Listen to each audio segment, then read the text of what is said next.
비오는 봄날, 도심의 저녁은 일찍 어둠에 잠겼습니다. 사람들의 발걸음은 모두 집으로 향하는 시간. 퇴근길, 버스 안은 지친 표정의 승객들로 가득했어요. 창문에 맺힌 빗방울들은 도시의 네온 사인을 담아 흐르는 물감처럼 퍼져나갔습니다. 버스는 신호에 걸려 멈춰 섰고 뒷문이 열리며 한 노인이 천천히 걸음을 옮겼습니다. 이강현, 72살의 은퇴한 외과 의사였죠. 흰 머리카락은 빗물에 젖어 이마에 달라붙었고 오른쪽 다리는 미세하게 절뚝거렸습니다.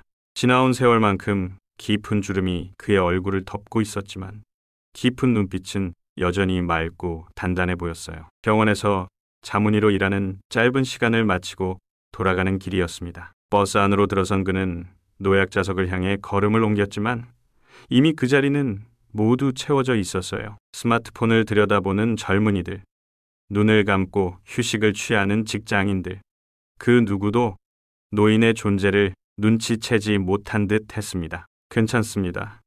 잠시 서 있으면 되죠. 이강현은 중얼거리며 손잡이를 꼭 붙잡았습니다.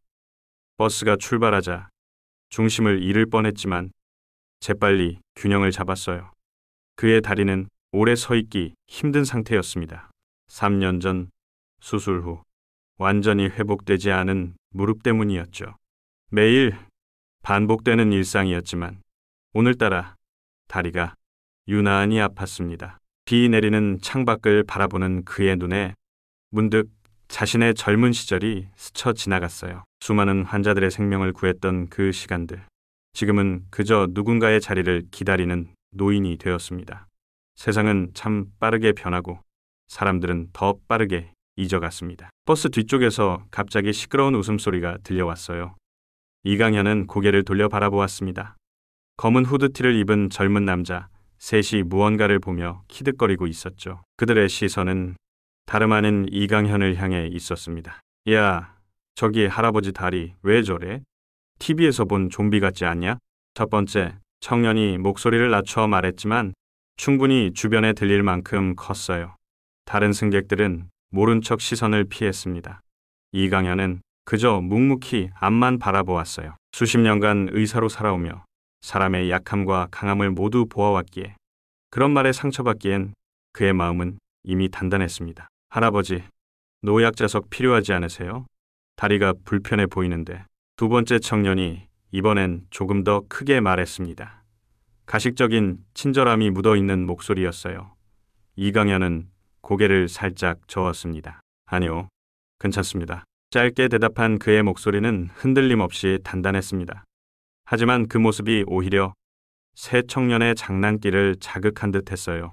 에이, 할아버지, 우리가 좀 도와드릴게요. 세 번째 청년이 일어나더니 이강현에게 다가왔습니다. 갑자기 그의 팔을 잡아당겼어요. 균형을 잃은 이강현은 버스가 회전하는 순간 손잡이를 놓치고 비틀거렸습니다. 조심하세요, 할아버지.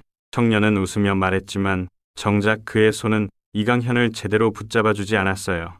이강현은 겨우 중심을 잡고 다시 손잡이를 꼭 쥐었습니다. 승객들은 여전히 모른 척했고 버스 기사는 도로 상황에 집중한 채 뒤에서 일어나는 일을 알아채지 못했습니다. 그만해요.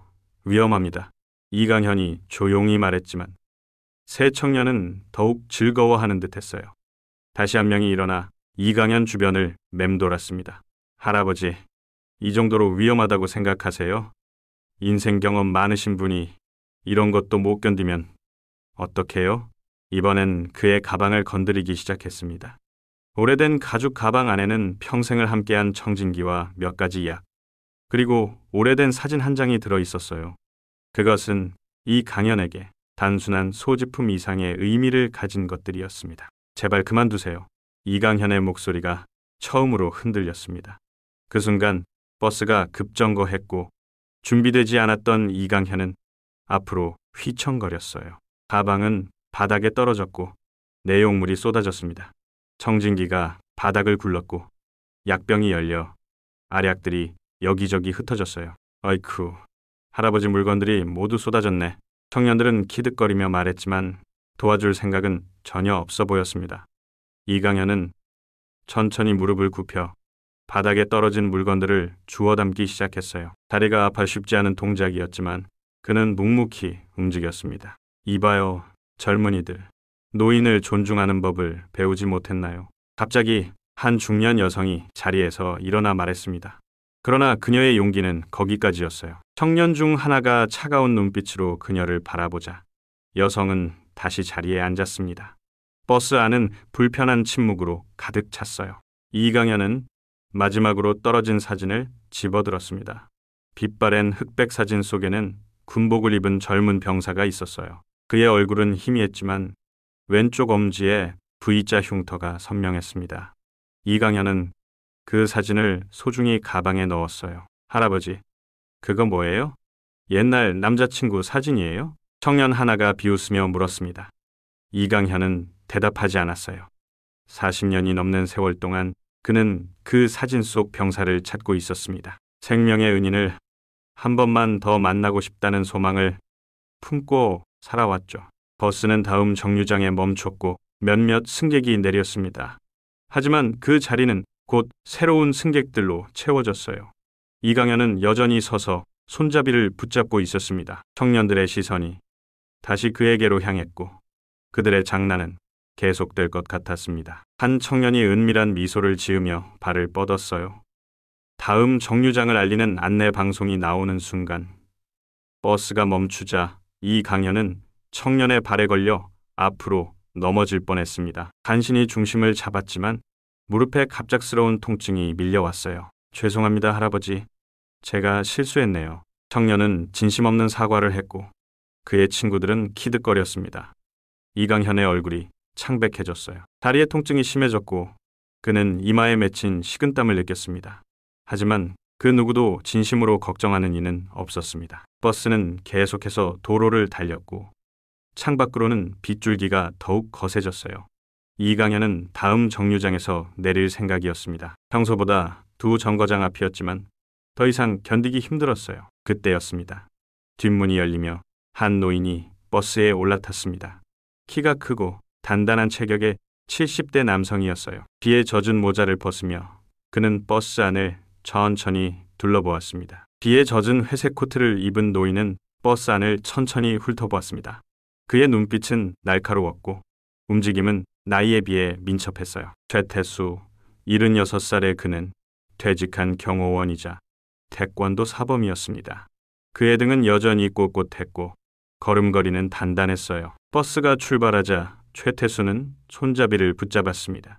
그의 시선이 이강현과 새 청년에게 머물렀어요. 공기 중에 흐르는 긴장감을 읽는 데는 그리 오랜 시간이 걸리지 않았습니다. 수십 년간 위험 상황을 감지하는 데 익숙했던 그였기에 지금 무슨 일이 벌어지고 있는지 직감적으로 알 수 있었어요. 그때 한 청년이 다시 이강현을 향해 다가갔습니다. 최태수는 천천히 걸음을 옮겼어요. 아직은 개입할 때가 아니라고 판단한 듯 그저 상황을 지켜보기로 했습니다. 할아버지, 이제 집에 가실 거예요? 혼자 사세요? 도와드릴까요? 청년의 말에는 조롱이 묻어 있었습니다. 이강현은 대답 대신 고개를 돌렸어요. 그의 무시하는 태도가 청년을 자극한 듯 했습니다. 왜 대답을 안 하세요? 못 들으셨어요? 귀도 안 들리세요? 청년의 목소리가 커졌고 몇몇 승객들이 불편한 듯 자리에서 꼼지락거렸지만 아무도 나서지 않았습니다. 이강현은 여전히 침묵을 지켰어요. 평생을 의사로 살며 인간의 본성을 지켜본 그였기에 상대의 도발에 넘어가지 않았습니다. 이봐요, 할아버지. 내가 물어보면 대답을 해야죠. 청년이 이강현의 어깨를 밀었고 그 순간 최태수의 표정이 굳어졌습니다. 버스가 회전하는 순간 이강현은 중심을 잃고 비틀거렸어요. 그의 다리가 휘청거렸고 가방이 다시 한번 바닥에 떨어졌습니다. 버스 안에 긴장감이 감돌았어요. 승객들은 모두 상황을 지켜보면서도 개입하지 않았습니다. 그것이 현대사회의 무관심이었죠. 남의 일에 끼어들지 않는 것이 미덕이 된 세상이었습니다. 내가 도와드릴게요, 할아버지. 청년이 비웃으며 말했지만 그의 손은 이강현의 가방을 발로 밀어 더 멀리 보냈어요. 청년의 친구들은 키득거리며 웃었습니다. 이강현은 천천히 몸을 숙여 가방을 향해 손을 뻗었지만 거리가 너무 멀었어요. 그 순간 누군가 가방을 집어들었습니다. 최태수였어요. 그는 조용히 가방을 정리해 이강현에게 건넸습니다. 여기 있습니다. 짧은 말뿐이었지만 그 목소리에는 단단함이 담겨 있었어요. 이강현은 잠시 놀란 표정으로 최태수를 바라보았습니다. 그들은 서로를 모르는 사이였지만 묘한 기시감이 이강현의 마음을 스쳤어요. 감사합니다. 이강현은 조용히 말했습니다. 최태수는 고개를 끄덕였고 다시 한 발짝 물러났어요. 하지만 그의 존재만으로도 버스 안의 공기는 변하기 시작했습니다. 청년들은 잠시 주춤했지만 곧 다시 자신감을 되찾은 듯 했어요. 그중 가장 키가 큰 청년이 앞으로 나섰습니다. 어이, 할아버지들. 둘 다 심심하신가 봐요? 우리랑 놀아볼래요? 이번엔 최태수를 향한 도발이었습니다. 하지만 최태수의 표정은 변하지 않았어요. 그저 차분한 눈빛으로 청년들을 바라볼 뿐이었습니다. 젊은이, 자리에 가서 앉는 게 좋겠소. 최태수의 목소리는 조용했지만 단호했습니다. 그 말에 청년은 비웃었어요. 할아버지가 저한테 명령하시는 거예요? 재밌네. 청년이 한 걸음 더 다가왔습니다. 버스 안의 승객들은 이제 모두 그들을 주시하고 있었어요. 갑자기 청년의 손이 최태수의 코트를 향해 뻗어갔습니다. 그 순간이었어요. 최태수의 손이 번개처럼 빠르게 움직였습니다. 청년의 손목을 단단히 붙잡았고 청년의 얼굴에 놀라움이 번졌어요. 손목을 놓아주세요. 아파요. 청년의 목소리에 당혹감이 묻어났습니다. 하지만 최태수는 놓아주지 않았어요. 그저 조용한 목소리로 말했습니다. 사과하시오. 단 두 마디였지만 그 말에 담긴 무게는 무거웠습니다. 청년은 자존심이 상한 듯 얼굴을 찌푸렸어요. 뭐라고요? 제가 왜 사과를? 말이 채 끝나기도 전에 최태수는 청년의 손목을 살짝 틀었습니다. 고통에 청년의 표정이 일그러졌어요. 아, 아파요. 놓으세요. 사과하시오. 저기 계신 의사 선생님께. 최태수의 눈빛이 이강현을 향했습니다. 그 말에 이강현은 놀란 눈으로 최태수를 바라보았어요. 자신이 의사라는 사실을 어떻게 알았는지 의아했습니다. 청년은 고통에 굴복해 이강현을 향해 고개를 숙였어요. 죄송합니다. 최태수는 그제서야 손을 놓았습니다. 청년은 아픈 손목을 다른 손으로 감싸주며 물러섰어요. 나머지 두 친구도 당황한 기색이 역력했습니다. 너희도 사과해라. 최태수의 단호한 말에 나머지 두 청년도 머뭇거리다 작은 목소리로 사과했어요. 버스 안은 놀라움으로 가득 찼습니다. 아무도 상황이 이렇게 전개될 거라고 예상하지 못했어요. 이제 자리에 가서 얌전히 앉아 있어라. 더 이상 문제를 일으키면 다음은 없다. 최태수의 말에 청년들은 고개를 끄덕이며 뒤로 물러났습니다. 버스 안에는 경외감 섞인 침묵이 흘렀어요. 누구도 방금 전 상황을 제대로 이해하지 못한 듯 했습니다. 어떻게 한 노인이 새 젊은이를 그렇게 쉽게 제압할 수 있었는지 의아해했죠. 이강현은 여전히 충격에서 벗어나지 못한 채 최태수를 바라보았습니다. 그의 시선에 최태수는 작은 미소로 답했어요. 괜찮으십니까? 최태수가 물었습니다. 이강현은 천천히 고개를 끄덕였어요. 네, 감사합니다. 어떻게 제가 의사라는 걸 아셨죠? 최태수는 이강현의 가방을 가리켰습니다. 청진기가 보였소. 그리고 손의 모양새를 보니 분명 수술을 많이 해오신 분 같았습니다. 이강현은 놀란 듯이 자신의 손을 바라보았어요. 세월의 흔적이 깊게 패인 손이었지만 여전히 수술을 할 때의 정교함은 남아 있었습니다. 버스는 다음 정류장에 도착했고 문이 열렸습니다. 세 청년은 서둘러 버스에서 내렸어요. 그들의 모습이 사라지자 버스 안에는 안도의 한숨이 퍼졌습니다. 자리에 앉으시지요. 한 중년 여성이 자리에서 일어나며 이강현에게 말했습니다. 아까 용기를 내지 못했던 것에 대한 미안함이 묻어있는 목소리였어요. 고맙습니다. 이강현은 감사의 인사를 건네며 자리에 앉았습니다.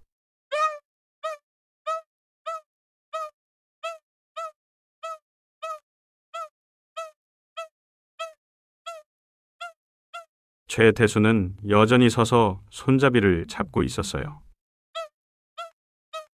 사람들은 이제 두 노인을 존경의 눈빛으로 바라보았어요. 저기 옆자리도 비었는데 앉으시지요. 이강현이 최태수에게 말했습니다. 최태수는 고개를 저었어요. 괜찮습니다. 저는 다음 정류장에서 내립니다. 짧은 대화였지만 두 사람 사이에는 묘한 유대감이 형성되기 시작했습니다. 서로를 모르는 사이였지만 같은 시대를 살아온 이들만이 갖는 공감대가 있었어요. 버스는 다시 출발했고 창밖의 비는 점점 약해지고 있었습니다. 이강현은 문득 최태수의 손을 바라보았어요. 왼손 엄지에 무언가 자국이 있는 것 같았지만 거리가 멀어 확실히 볼 수는 없었습니다. 다음 정류장에 도착하자 최태수는 버스에서 내렸습니다. 이강현은 창밖으로 그의 뒷모습을 바라보았어요. 키가 크고 단단한 체격, 꼿꼿한 자세, 그리고 그 특유의 날카로운 눈빛. 어디서 본 듯한 익숙함이 이강현의 마음을 스쳤습니다. 혹시 이강현은 가방에서 사진을 꺼내 들었습니다. 흑백 사진 속 젊은 군인과 방금 전 내린 노인 사이에 비슷한 점이 있었어요. 하지만 세월이 너무 많이 흘렀고 사진은 너무 오래되어 확신할 수 없었습니다. 버스는 계속해서 도로를 달렸고 이강현은 자신의 정류장에 도착해 내렸습니다. 비는 이제 완전히 그쳤고 흐린 하늘 사이로 희미한 달빛이 새어나왔어요. 그는 천천히 집으로 향하는 길을 걸었습니다. 오늘의 일은 그에게 또 다른 의미로 남을 것 같았어요. 집에 도착한 이강현은 오래된 서랍을 열었습니다. 그 안에는 40년 전 자신의 목숨을 구해준 병사의 기록이 담긴 일기장이 있었어요. 이강현은 천천히 페이지를 넘기며 기억을 더듬었습니다. 북한과의 접경지역, 의료 봉사활동 중 벌어진 예기치 못한 습격, 그리고 그를 구해준 신원불명의 병사, V자 흉터. 이강현은 중얼거렸습니다. 그가 기억하는 유일한 단서는 병사의 왼손 엄지에 있던 V자 흉터뿐이었어요. 오래도록 그 은인을 찾고 싶었지만 당시의 혼란스러운 상황과 병사의 신원이 비밀에 붙여져 있어 찾을 수 없었습니다. 하지만 오늘 버스에서 만난 노인의 모습이 자꾸만 떠올랐어요. 이강현은 창가에 서서 밤하늘을 바라보았습니다. 내일도 같은 시간, 같은 버스를 탈 작정이었어요. 혹시라도 그 노인을 다시 만날 수 있을지 모른다는 희망을 품고 버스에서의 일은 빠르게 도시의 입소문을 탔습니다. 두 노인의 용기, 세대 간의 연대 등의 이야기가 퍼져나갔어요. 하지만 이강현은 그런 것에 관심이 없었습니다. 그에게는 오직 한 가지, 그 노인이 자신의 오랜 은인인지 확인하는 것만이 중요했습니다. 다음 날 아침, 이강현은 평소보다 일찍 일어났습니다. 창밖에는 어젯밤에 비가 그친 후 맑은 하늘이 펼쳐져 있었어요. 봄날의 아침 공기가 상쾌했습니다. 그는 오늘도 병원으로 향할 준비를 했지만 마음은 이미 저녁 퇴근 시간 그 버스에 가 있었어요. 아침 햇살이 창가에 비추는 병원 상담실에서 이강현은 젊은 의사들에게 조언을 건네고 있었습니다. 은퇴한 지 몇 년이 지났지만 그의 경험은 여전히 병원에 필요했어요. 주 2회 자문의로 일하는 시간은 그에게 보람을 주었습니다. 이 증상은 단순한 염증으로 보이지만 환자의 가족력을 살펴보세요. 때로는 우리가 보는 것 너머에 답이 있답니다. 이강현의 말에 젊은 의사들은 경외심을 담아 고개를 끄덕였습니다. 그의 진단은 거의 틀린 적이 없었고 그 명성은 여전히 병원 안에 살아 있었어요. 하지만 오늘 이강현의 마음은 온전히 그 자리에 있지 않았습니다. 어제 버스에서 만난 노인 최태수의 모습이 자꾸만 떠올랐어요. 그 날카로운 눈빛과 단호한 행동, 그리고 왼손 엄지에 있을지도 모르는 V자 흉터까지. 모든 것이 40년 전 자신을 구해준 병사와 겹쳐 보였습니다. 선생님, 괜찮으세요? 좀 피곤해 보이시는데요? 젊은 여의사가 물었습니다. 이강현은 생각에서 빠져나와 미소를 지었어요. 아, 네, 괜찮습니다. 그저 생각할 일이 좀 있어서요. 오후의 시간은 천천히 흘러갔고 이강현은 평소보다 조금 일찍 병원을 나섰습니다. 어제와 같은 시간, 같은 버스 정류장. 그는 가슴 한켠에 설렘과 걱정을 함께 안고 버스를 기다렸어요. 만약 그 노인을 다시 만나지 못한다면? 만약 그가 자신의 은인이 아니라면? 버스가 도착했고 이강현은 천천히 올라탔습니다. 어제와 비슷한 시간이었지만 오늘은 승객이 조금 적었어요. 그는 노약자석에 앉아 창밖을 바라보며 기다렸습니다. 정류장마다 새로운 승객이 탔지만 그 노인의 모습은 보이지 않았어요. 아마도 어제가 우연이었나 보군요. 이강현은 체념하는 마음으로 중얼거렸습니다. 그때 버스가 한 정류장에 멈췄고 익숙한 모습이 버스에 올랐어요. 키가 크고 단단한 체격의 노인 최태수였습니다. 이강현의 심장이 빠르게 뛰기 시작했어요. 그는 손을 약간 떨면서 최태수를 바라보았습니다. 최태수도 이강현을 발견하고 잠시 놀란 듯했지만 이내 미소를 지으며 다가왔어요. 어제 그 의사 선생님이시군요. 여기 자리가 비었습니까? 최태수가 이강현의 옆자리를 가리키며 물었습니다. 이강현은 서둘러 대답했어요. 네, 물론이죠. 앉으세요. 최태수가 자리에 앉아 두 노인 사이에는 잠시 침묵이 흘렀습니다. 어떤 말을 먼저 꺼내야 할지 둘 다 머뭇거리는 듯 했어요. 어제는 정말 고마웠습니다. 제 이름은 이강현입니다. 이강현이 먼저 입을 열었습니다. 최태수는 고개를 끄덕였어요. 최태수라고 합니다. 별 말씀을요. 그저 해야 할 일을 했을 뿐입니다. 두 사람은 서로를 바라보며 미소 지었습니다. 나이든 남성들 특유의 어색함이 있었지만 그 속에는 묘한 친근감이 깃들어 있었어요. 혹시 군 복무하셨나요? 이강현이 조심스럽게 물었습니다. 최태수의 표정이 잠시 굳었다가 풀렸어요. 네, 오래전 일이지만요. 간결한 대답이었습니다. 이강현은 더 깊이 물어보고 싶었지만 상대의 경계심을 느끼고 주제를 바꿨어요. 저는 외과 의사로 40년 넘게 일했습니다. 지금은 은퇴했지만 주 2회 병원에서 자문의로 일하고 있죠. 최태수의 표정이 풀어졌습니다. 훌륭하십니다. 많은 생명을 구하셨겠군요. 이강현은 겸손하게 웃었어요. 그저 제 소명을 다했을 뿐입니다. 최 선생님은 어떤 일을 하셨나요? 저는 경호원이었습니다. 그리고 은퇴 후엔 태권도 도장을 운영했고요. 그 말에 이강현은 고개를 끄덕였습니다. 어제 버스에서 보여준 몸놀림이 이해가 되는 대목이었어요. 버스는 계속해서 도로를 달렸고 두 노인은 천천히 서로에 대해 알아갔습니다. 세대, 직업, 살아온 시간이 달랐지만 같은 시대의 아픔과 기쁨을 공유했던 동년배로서의 공감대가 형성되기 시작했어요. 버스가 이강현의 정류장에 도착했고 그는 일어섰습니다. 저는 여기서 내려야 합니다. 잠시 망설이던 이강현은 용기를 내어 말을 이었어요. 혹시 시간이 괜찮으시다면 함께 걸을까요? 집이 멀지 않습니다. 최태수는 잠시 생각하더니 고개를 끄덕였습니다. 좋습니다. 두 노인은 함께 버스에서 내렸습니다. 봄날의 저녁은 선선했고 하늘에는 붉은 노을이 펼쳐져 있었어요. 그들은 천천히 공원을 가로지르는 길을 걸었습니다. 이 공원은 참 아름답군요. 최태수가 말했습니다. 이강현은 미소 지었어요. 네, 제가 매일 산책하는 곳입니다. 봄이 오면 벚꽃이 만발해서 더욱 아름다워요. 그들은 공원 벤치에 앉아 잠시 쉬어갔습니다. 평화로운 시간이었어요. 두 노인은 현재의 사회 모습, 변화하는 기술, 그리고 세대 간의 단절에 대해 이야기를 나누었습니다.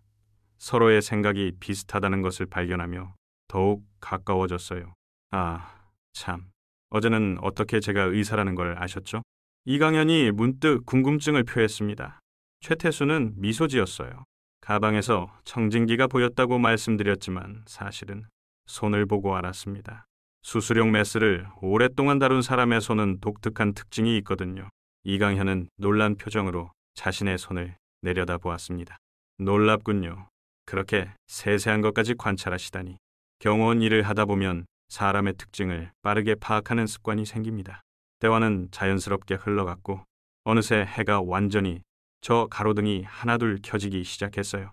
이강현은 문득 자신이 찾던 질문을 할 시간이라고 느꼈습니다. 혹시 40년 전 북한과의 접경지역 근처에서 근무하신 적이 있으신가요?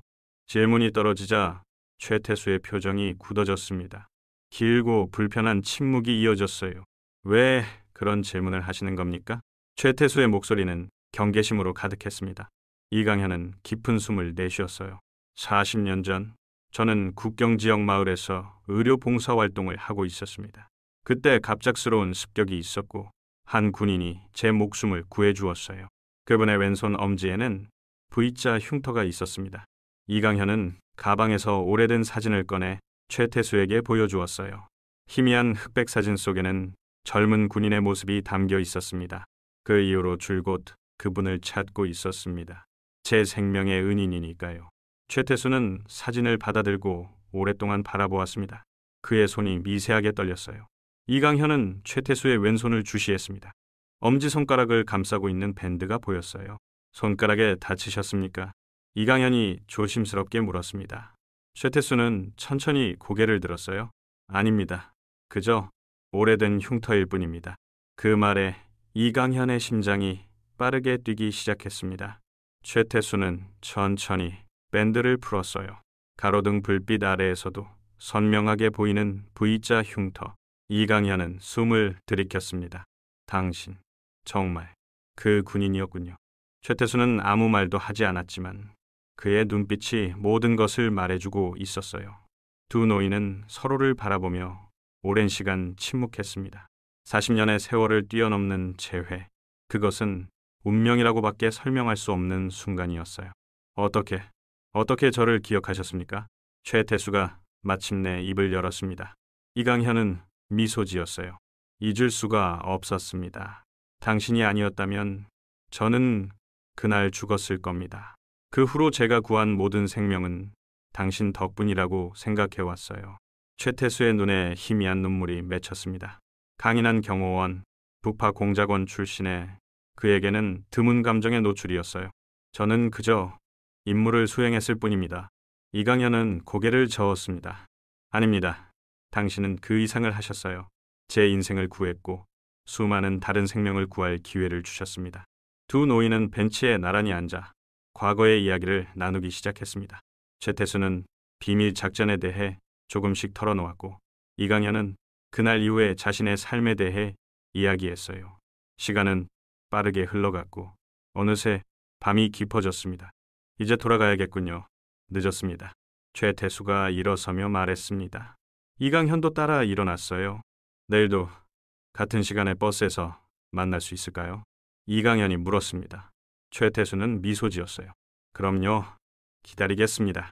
두 노인은 작별 인사를 나누고 각자의 길로 향했습니다. 이강현은 집으로 돌아가는 길 가슴이 따뜻해지는 느낌을 받았어요. 40년 동안 찾아 헤맸던 은인을 마침내 만났다는 사실이 그의 마음에 평화를 가져다 주었습니다.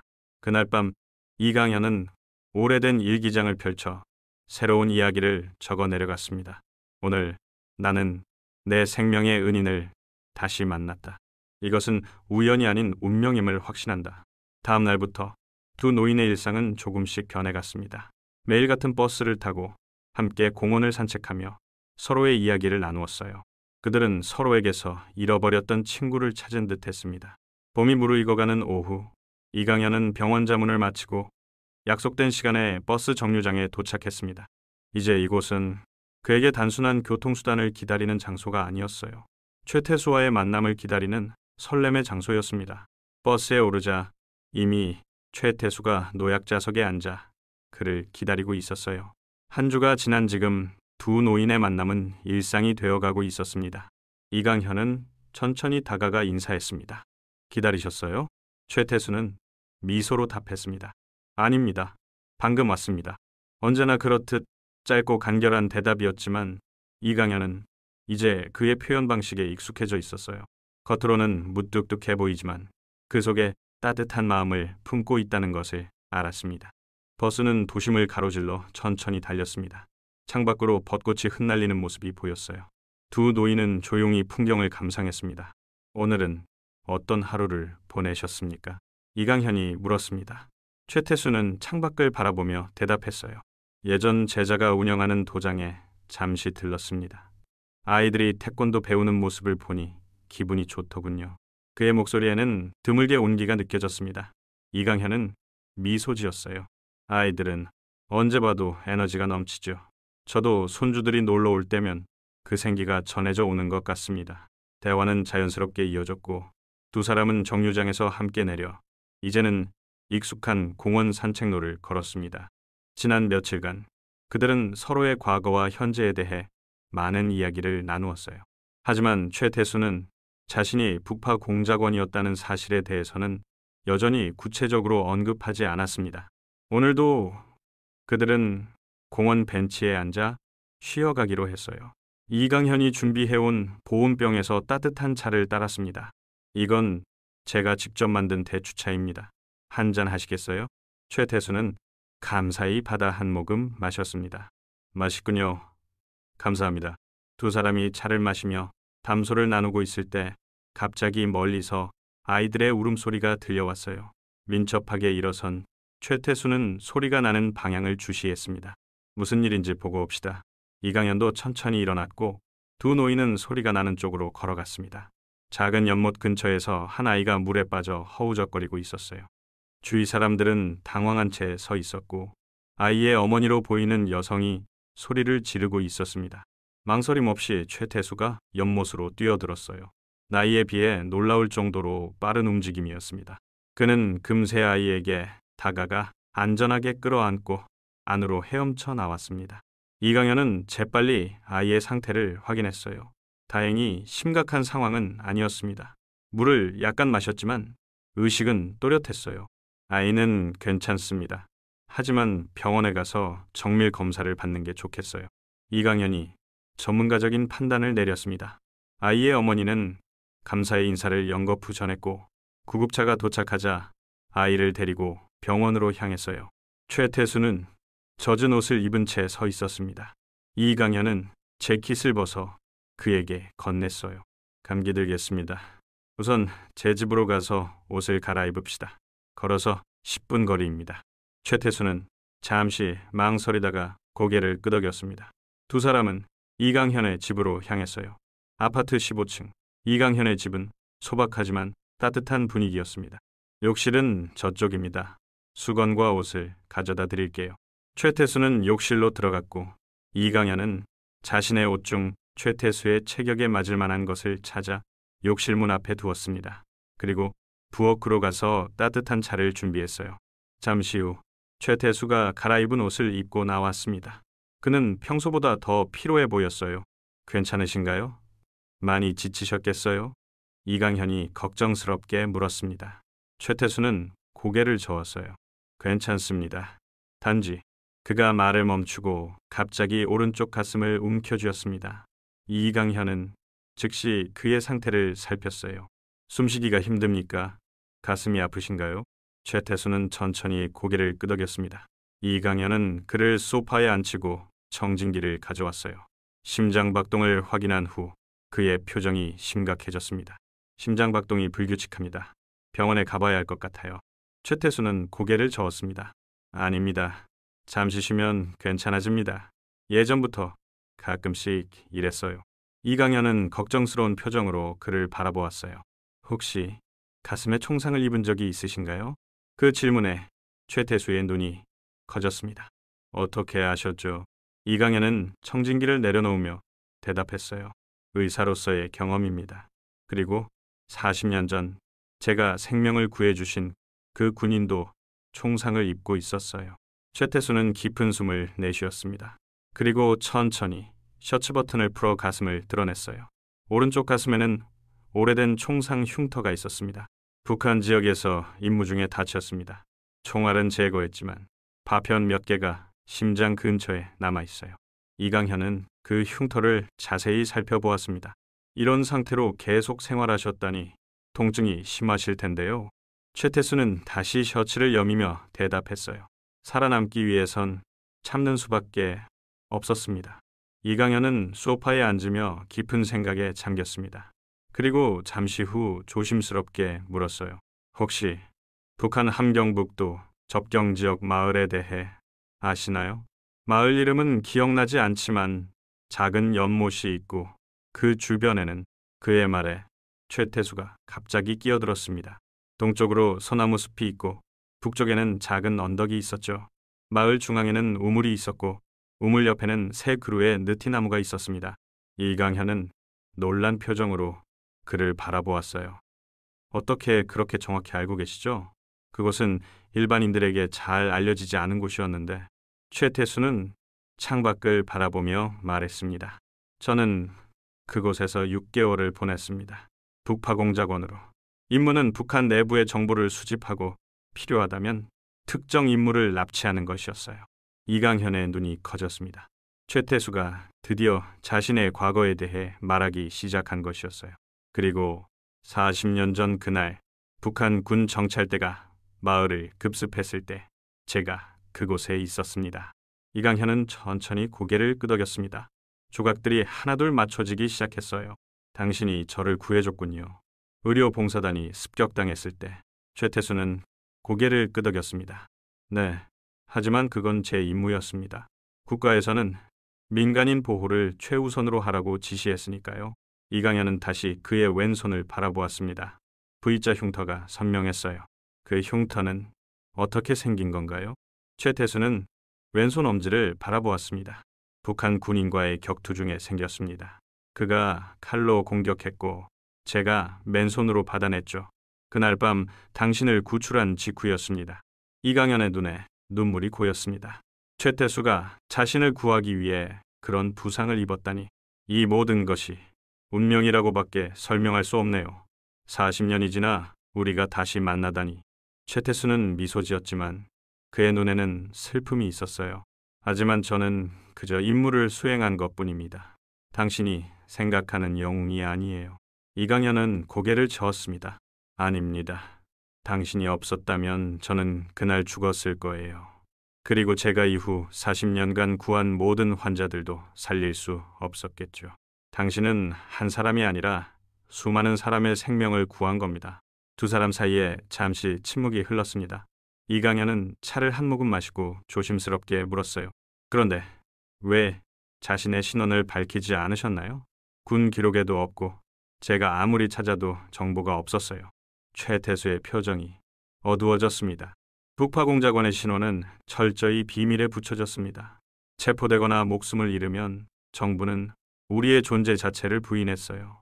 우리는 버려질 것을 각오하고 임무를 수행했습니다. 그 말에 이강현의 마음이 무거워졌습니다. 자신의 나라를 위해 목숨을 걸고 싸웠지만 결코 인정받지 못한 이들의 이야기였어요. 그럼 어떻게 돌아오셨나요? 40년 전 그 사건 이후에 최태수는 깊은 한숨을 내쉬었습니다. 많은 우여곡절이 있었습니다. 부상을 입은 채로 3일을 숨어 지내다가 겨우 국경을 넘을 수 있었어요. 돌아와서도 2년간 정체성을 숨기고 살아야 했습니다. 그 후에야 새 신분으로 일반 생활을 시작할 수 있었죠. 이강현은 최태수의 손을 잡았습니다. 그 손에는 세월의 흔적과 함께 수많은 상처가 남아 있었어요. 정말 고맙습니다. 지금이라도 만나게 되어 다행입니다. 최태수는 미소 지었지만 갑자기 다시 가슴을 움켜쥐었습니다. 이번에는 통증이 더 심한 것 같았어요. 이강현은 즉시 그를 살폈습니다. 병원에 가야 합니다. 이대로 두면 위험해요. 최태수는 고개를 저었지만 이강현은 단호했어요. 제가 의사로서 말씀드립니다. 종상 파편이 심장을 위협하고 있어요. 더 이상 미루면 안 됩니다. 결국 최태수는 이강현의 말을 따르기로 했습니다. 이강현은 구급차를 불렀고 최태수는 병원으로 이송되었어요. 검사 결과 그의 우려대로 총상 파편이 이동하여 심장에 위험을 주고 있었습니다. 수술이 필요합니다. 하지만 나이를 고려하면 위험할 수도 있어요. 의사의 설명에 이강현은 깊은 생각에 빠졌습니다. 그는 최태수의 병실로 들어갔어요. 제가 수술을 집도하고 싶습니다. 최태수는 놀란 표정으로 이강현을 바라보았어요. 하지만 선생님은 이미 은퇴하셨잖아요. 이강현은 단호하게 고개를 저었습니다. 40년 전 당신이 제 생명을 구해주셨습니다. 이제는 제가 당신의 생명을 구할 차례입니다. 병원 복도는 정막에 잠겨 있었습니다. 이강현은 의사 대기실에 앉아 오래된 군번줄을 손가락으로 매만지고 있었어요. 40년 전 그날 밤 자신을 구해준 병사가 남긴 유일한 단서였습니다. 이제 그 병사가 최태수라는 확신이 들었지만 여전히 그의 마음에는 묘한 불안감이 자리 잡고 있었어요. 이강현 선생님, 젊은 심장외과 의사 김민우가 대기실로 들어왔습니다. 그는 병원에서 가장 실력 있는 심장외과 의사였고 이강현의 제자이기도 했어요. 최태수 씨의 상태를 다시 확인했습니다. 파편이 심장에 매우 근접해 있어 수술이 불가피합니다. 하지만 환자의 나이와 기존 심장 상태를 고려하면 이강현은 깊은 숨을 내쉬었습니다. 위험성이 크다는 거지? 김민우는 무겁게 고개를 끄덕였어요. 네, 성공률은 60% 정도로 예상됩니다. 그리고 회복 과정도 쉽지 않을 거예요. 이강현은 천천히 일어섰습니다. 그의 눈에는 굳은 결의가 담겨 있었어요. 내가 집도하겠습니다. 김민우는 놀란 표정으로 그를 바라보았습니다. 하지만 선생님, 이미 은퇴하셨고 40년 경력의 심장외과 의사로서 이런 수술은 수백 번 해왔어. 게다가 최태수 씨는 내게 특별한 사람이네. 이강현의 단호한 목소리에 김민우는 더 이상 반대하지 않았습니다. 대신 그는 존경의 눈빛으로 고개를 숙였어요. 알겠습니다. 모든 준비를 하겠습니다. 저도 보조의사로 참여하겠습니다. 이강현은 고마움을 표하고 최태수의 병실로 향했습니다. 병실 문을 열자 창가에 앉아 바깥을 바라보고 있는 최태수의 모습이 보였어요. 그는 여전히 강인해 보였지만 병원 가운을 입은 모습은 왠지 모르게 취약해 보였습니다. 들어가도 됩니까? 이강현이 조용히 물었습니다. 최태수는 고개를 돌려 미소 지었어요. 네, 들어오세요. 이강현은 병실에 들어가 최태수 옆 의자에 앉았습니다. 잠시 침묵이 흐른 후 그는 주머니에서 군번줄을 꺼내 최태수에게 건넸어요. 이것을 기억하십니까? 최태수는 군번줄을 받아들고 잠시 말없이 바라보았습니다. 오래된 금속에는 희미한 글자가 새겨져 있었어요. 그의 손가락이 미세하게 떨렸습니다. 어떻게 이걸 갖고 계신 겁니까? 이강현은 조용히 대답했습니다. 그날 밤 당신이 저를 구하고 떠난 후에 발견했어요. 계속 간직해왔습니다. 언젠가 당신을 찾아 돌려드리고 싶었거든요. 최태수의 눈에 눈물이 고였습니다. 평생을 강인하게 살아온 그였지만 이 순간만큼은 감정을 숨기지 못했어요. 그날 저는 임무 중이었습니다. 북한 고위장교의 움직임을 감시하고 있었죠. 그때 갑작스런 습격이 있었고 혼란 속에서 당신을 발견했습니다. 이강현은 고개를 끄덕였습니다. 저는 의료봉사단의 일원이었어요. 국경 지역 주민들을 돕고 있었죠. 최태수는 군번줄을 꽉 쥐며 계속 말했습니다. 당신을 안전한 곳으로 데려간 후 저는 다시 임무로 돌아가야 했습니다. 하지만 북한 군인들과 교전 중에 총상을 입었고 기절하기 전에 군번줄이 끊어진 것도 모른 채 도망쳤죠. 이강현은 최태수의 손을 잡았습니다. 따뜻한 온기가 서로에게 전달되었어요. 그 후로 40년 동안 저는 당신을 찾기 위해 노력했습니다. 하지만 북파공작원의 정보는 너무 철저히 감춰져 있어서 최태수는 쓴웃음을 지었습니다. 우리는 처음부터 존재하지 않는 사람들이었으니까요. 임무가 실패하면 국가는 우리를 모른다고 했고 성공해도 아무도 알아주지 않았습니다. 이강현의 눈에 슬픔이 어렸습니다. 나라를 위해 목숨을 걸었지만 결코 인정받지 못한 이들의 희생. 그것은 너무 무거운 현실이었어요. 이제라도 당신을 찾게 되어 다행입니다. 그리고 이번에는 제가 당신의 생명을 구하고 싶습니다. 최태수는 놀란 눈으로 이강현을 바라보았습니다. 무슨 뜻입니까? 제가 직접 수술을 집도하겠습니다. 40년 경력의 심장외과 의사로서 당신의 심장에서 그 파편을 제거하겠어요. 최태수는 잠시 침묵했다가 고개를 저었습니다. 하지만 선생님은 이미 은퇴하셨고 위험할 수도 있습니다. 저는 그런 책임을 지고 싶지 않아요. 이강현은 단호하게 말했습니다. 이건 제 결정입니다. 당신이 저를 구한 것처럼 이번에는 제가 당신을 구할 차례예요. 두 사람 사이에 깊은 이해의 순간이 흘렀습니다. 그들의 인연은 단순한 우연을 넘어 운명처럼 느껴졌어요. 40년 전의 그날로부터 이어진 생명의 끈이 이제는 서로를 단단히 묶고 있었습니다.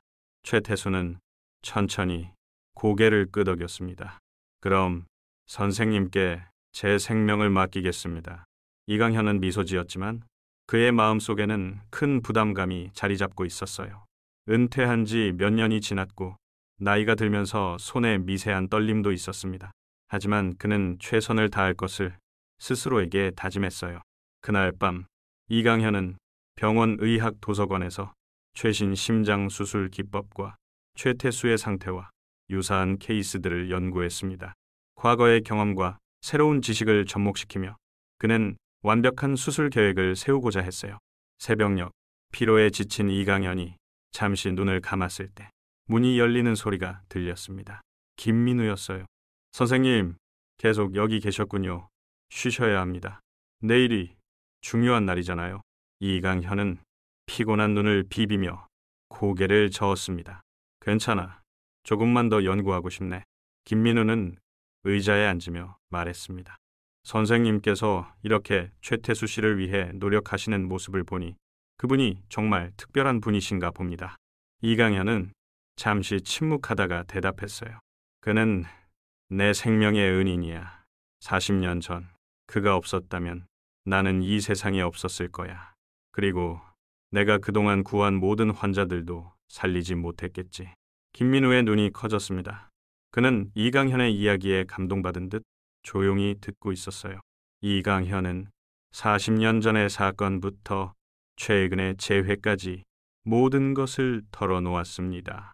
정말 놀라운 인연이네요. 마치 영화 같은 이야기입니다. 이강현은 쓸쓸히 웃었습니다. 인생은 때로 영화보다 더 드라마틱하단다. 그리고 내일 나는 그 드라마의 마지막을 완벽하게 만들고 싶어. 다음 날 아침 수술실은 긴장감으로 가득 찼습니다. 의료진들은 모두 이강현의 복귀 수술을 위해 최선을 다해 준비했어요. 이강현은 수술 가운을 입고 마지막 준비를 확인했습니다. 최태수가 수술실로 이동하기 전 이강현은 그의 병실을 방문했어요. 최태수는 침대에 누워 창밖을 바라보고 있었습니다. 준비되셨습니까? 이강현이 물었습니다. 최태수는 고개를 돌려 미소 지었어요. 네, 선생님의 손길을 믿습니다. 이강현은 잠시 망설이다가 군번줄을 꺼내 최태수의 손에 올려놓았습니다. 이걸 갖고 가시지요. 40년 동안 이 군번줄이 저를 지켜줬으니 이제는 당신을 지키길 바랍니다. 최태수의 눈에 눈물이 맺혔습니다. 그는 말없이 고개를 끄덕였어요. 의료진이 들어와 최태수를 수술실로 이동시켰고 이강현은 마음을 가다듬기 위해 잠시 혼자 남았습니다. 이번에는 내가 당신을 구할 차례입니다. 그는 마음속으로 다짐했습니다. 수술실로 향하는 그의 걸음은 확신에 차 있었어요. 수술은 예상보다 복잡했습니다. 최태수의 심장 주변에는 여러 개의 작은 파편들이 자리 잡고 있었고 그중 하나는 심장에 매우 근접해 있었어요. 이강현의 손에는 미세한 떨림이 있었지만 그는 40년의 경험을 총동원하여 집중했습니다. BP가 떨어지고 있습니다. 심박수 불안정합니다. 간호사들의 보고가 이어졌지만 이강현은 흔들리지 않았어요. 그의 손길은 점점 더 안정되어 갔고 마침내 가장 위험한 파편을 제거하는 데 성공했습니다. 파편 제거 완료. 이제 봉합을 시작하겠습니다. 수술은 총 7시간에 걸쳐 진행되었고 마침내 성공적으로 마무리되었습니다. 이강현의 이마에는 땀이 흘렀지만 그의 눈에는 성취감이 빛났어요. 정말 훌륭했습니다, 선생님. 김민우가 경외의 눈빛으로 말했습니다. 이강현은 피곤한 미소를 지었어요. 아니, 우리 모두의 노력이었어. 최태수는 중환자실로 이동되었고 이강현은 그의 회복을 지켜보기 위해 병원에 남았습니다. 밤새도록 최태수의 상태를 확인하며 그는 기도했어요.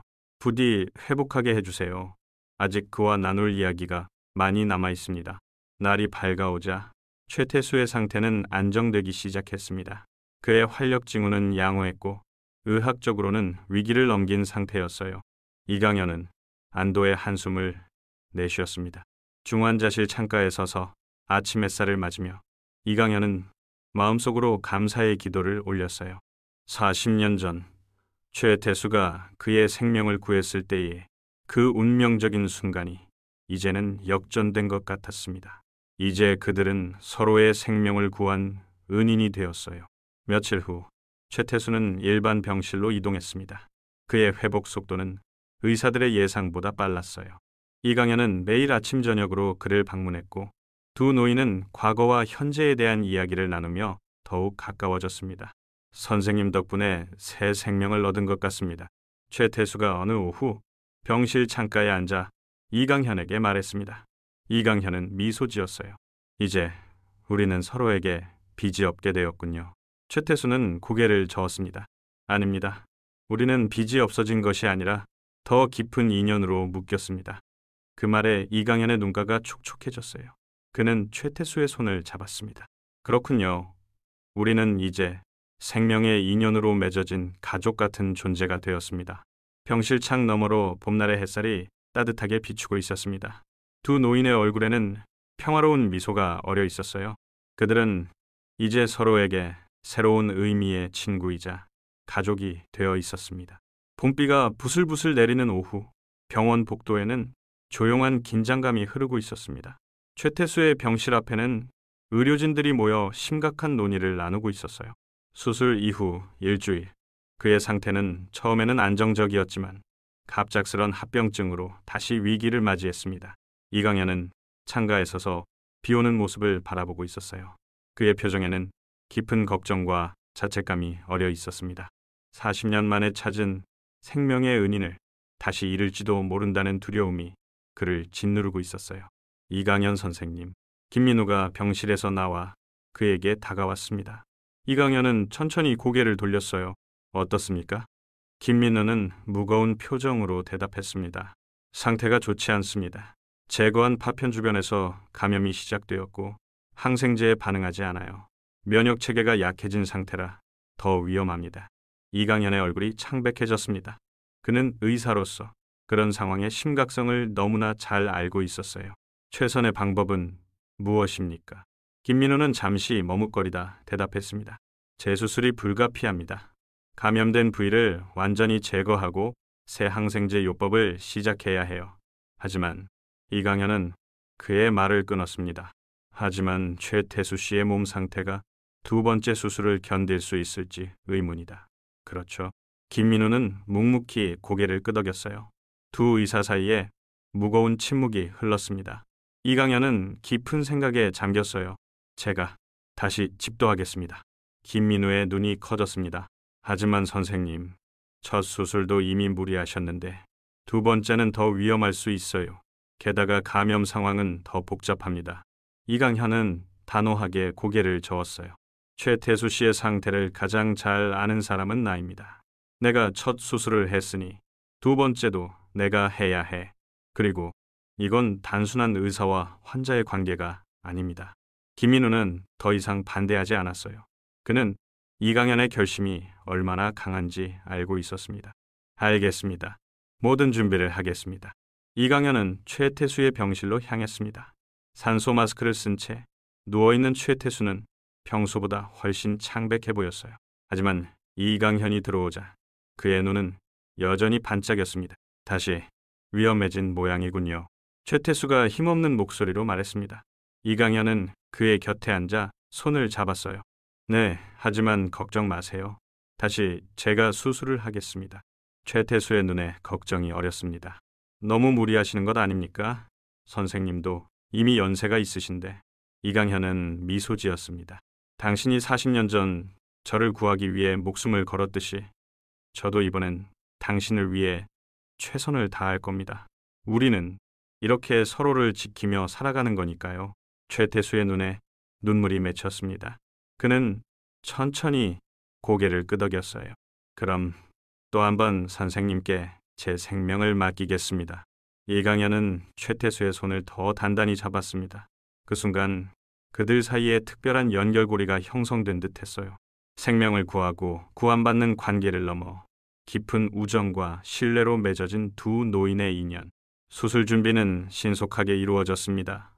이강현은 수술 전 최신 의학 논문을 검토하고 감염 상황에 가장 적합한 수술 방법을 연구했어요. 그의 눈에는 피로가 서려 있었지만 그 어느 때보다 단호한 의지가 느껴졌습니다. 수술 당일 아침, 이강현은 병원 채플에 들어가 조용히 기도했습니다. 종교가 있는 사람은 아니었지만 이 순간만큼은 어떤 힘에 의지하고 싶었어요. 부디 그를 구할 수 있게 해주세요. 수술실은 첫 번째 수술 때보다 더 팽팽한 긴장감으로 가득 찼습니다. 모든 의료진은 최태수의 중요성을 알고 있었고 이강현의 특별한 결단에 깊은 존경심을 갖고 있었어요. 모두 준비됐습니까? 이강현이 수술 가운을 입고 물었습니다. 의료진들이 모두 고개를 끄덕였어요. 그럼 시작하겠습니다. 수술은 예상보다 더 복잡했습니다. 감염은 예상보다 넓은 범위로 퍼져 있었고 최태수의 심장은 약해져 있었어요. 하지만 이강현의 손길은 놀라울 정도로 정확했습니다. 40년의 경험과 최태수를 살리겠다는 강한 의지가 그의 모든 움직임을 이끌었어요. BP 떨어집니다. 심박수 불안정합니다. 위기 상황이 발생했을 때 이강현은 전혀 동요하지 않았습니다. 그는 침착하게 지시를 내렸어요. 에피네프린 준비, 그리고 제세동기 대기. 모든 순간이 극도로 긴장된 상태에서 흘러갔지만 이강현은 흔들림 없이 수술을 이어갔습니다.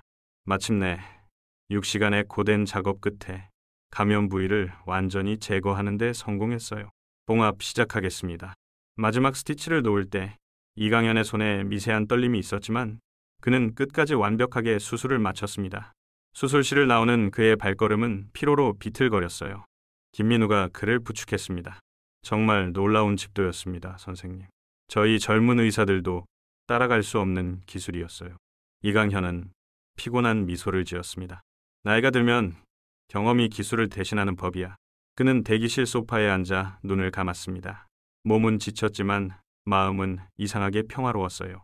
최선을 다했다는 안도감이 그를 감쌌습니다. 최태수는 중환자실로 이동되었고 이강현은 그의 곁을 지켰습니다.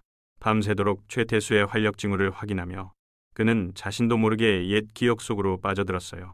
40년 전 북한과의 접경 지역, 예기치 못한 총격 속에서 한 군인이 자신을 구해주던 순간, 그때는 미처 그 군인의 얼굴을 제대로 보지 못했지만 지금 생각해보면 분명 최태수였을 것입니다.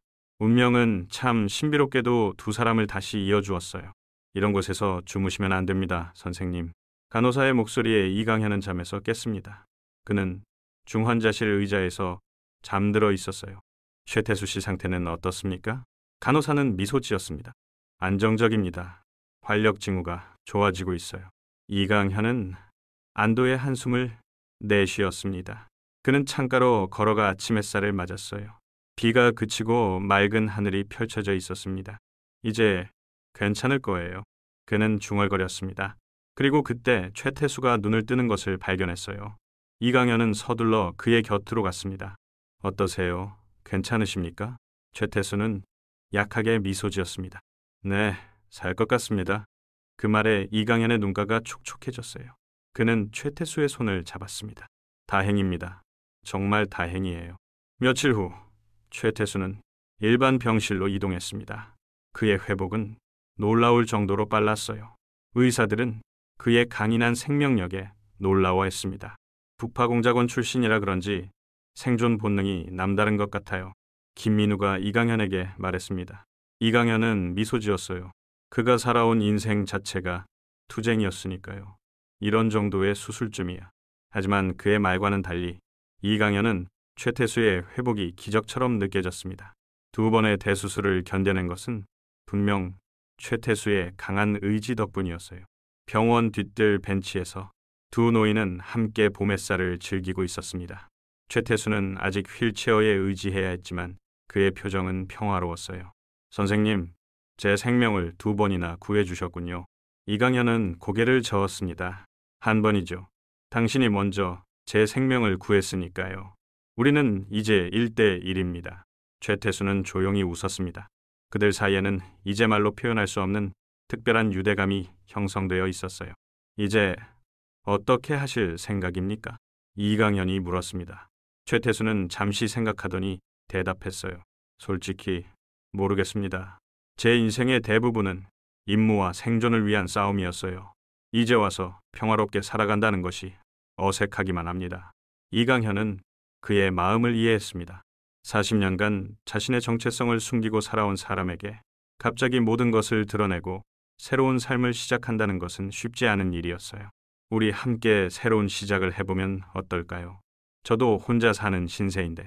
최태수는 놀란 표정으로 이강현을 바라보았습니다. 무슨 뜻이십니까? 이강현은 조심스럽게 말을 이었어요. 제 아파트 근처에 빈집이 있습니다. 작지만 충분히 살기 좋은 곳이에요. 당신이 원한다면 이웃으로 지내면 어떨까 합니다. 최태수의 눈에 감동의 빛이 어렸습니다. 그는 천천히 고개를 끄덕였어요. 그런 제안을 해주시다니 정말 감사합니다. 이강현은 기쁘게 미소 지었습니다. 그들의 인연은 이제 새로운 국면을 맞이하게 될 것이었어요. 병원 퇴원날, 의료진들은 최태수를 특별 환자로 배웅했습니다. 그의 이야기가 병원 내에 알려지면서 많은 의사와 간호사들이 그의 용기와 강인함에 감동받았기 때문이었어요. 우리 병원 역사상 가장 드라마틱한 환자였습니다. 병원장이 최태수에게 말했습니다. 최태수는 쑥스러운 듯 고개를 숙였어요. 그저 운이 좋았을 뿐입니다. 이강현 선생님 같은 훌륭한 의사를 만났으니까요. 퇴원 절차를 마친 두 노인은 병원을 나섰습니다. 봄 햇살이 따사롭게 내리쬐는 오후였어요. 최태수는 아직 걸음이 불안정했지만 이강현의 부축을 받으며 천천히 걸었습니다. 이제 진짜 새 출발이네요. 이강현이 말했습니다. 최태수는 고개를 끄덕였어요. 네, 70대의 새 인생을 시작한다니 참 신기한 일입니다. 두 노인은 병원 앞 버스 정류장으로 향했습니다. 그곳은 그들이 처음 만났던 곳이기도 했어요. 이제 그 버스는 단순한 교통수단이 아니라 그들의 특별한 인연이 시작된 장소로 기억될 것입니다. 따스한 봄 햇살이 창문을 통해 들어오는 오후, 이강현의 아파트 거실에는 조용한 평화가 감돌고 있었습니다. 퇴원한 지 2주째, 최태수는 이강현의 집에서 지내며 회복에 전념하고 있었어요. 새 집으로 이사하기 전까지 잠시 함께 지내기로 한 것이었지만 두 노인 사이에는 자연스러운 동거 생활의 리듬이 형성되어 있었습니다. 커피 한 잔 어떠세요? 이강현이 부엌에서 물었습니다. 소파에 앉아 책을 읽고 있던 최태수가 고개를 들었어요. 감사합니다. 하지만 너무 강하지 않게 부탁드립니다. 이강현은 미소 지었습니다. 이제 그는 최태수의 취향을 조금씩 알아가고 있었어요. 커피는 연하게, 식사는 간이 약간 강하게, 그리고 매일 아침 따뜻한 물로 시작하는 그의 습관들. 오늘 기분이 어떠세요? 이강현이 커피를 들고 와서 물었습니다. 최태수는 천천히 상체를 일으켜 앉으며 대답했어요. 훨씬 좋아졌습니다. 통증도 거의 사라졌고 숨 쉬는 것도 편해요. 이강현은 안도의 표정을 지었습니다.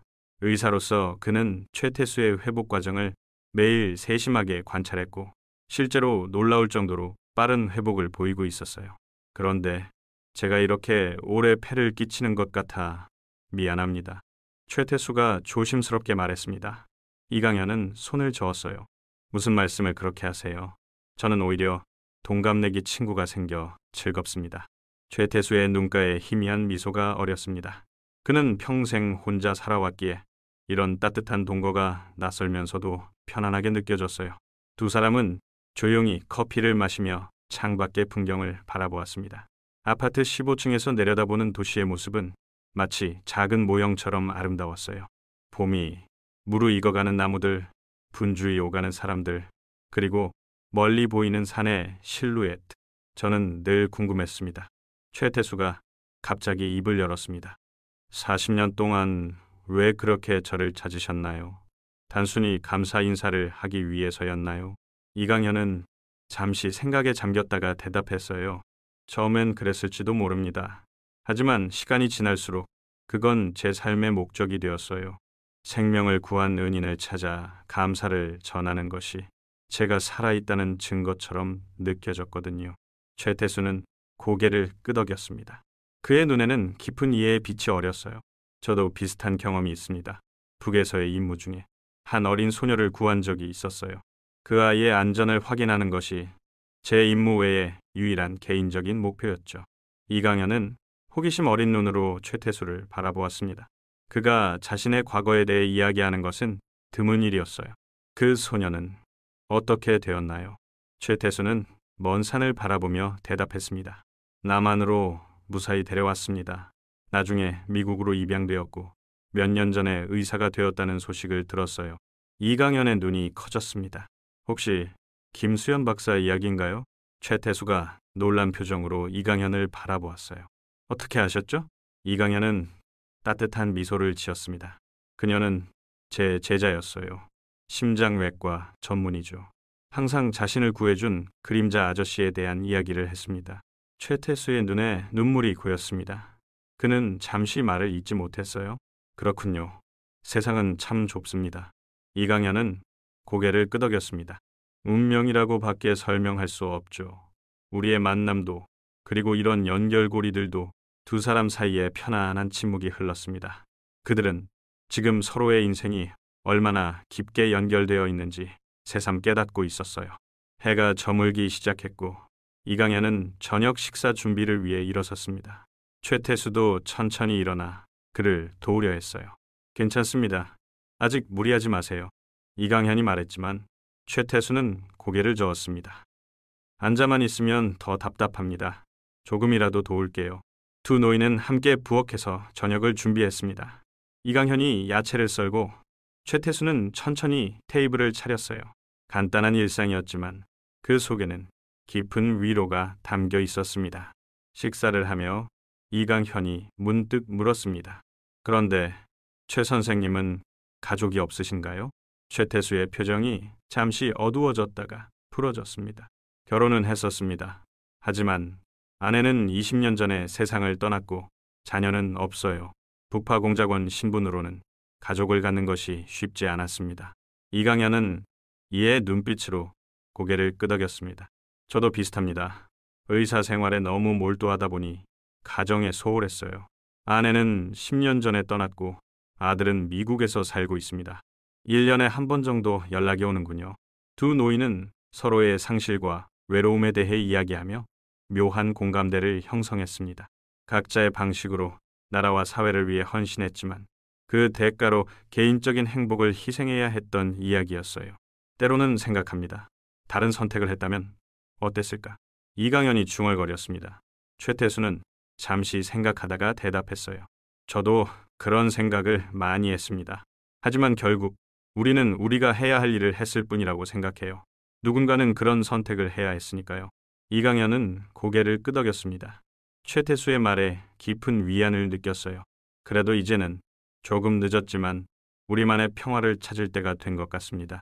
식사 후 두 사람은 거실로 자리를 옮겨 오래된 앨범을 펼쳐보았습니다.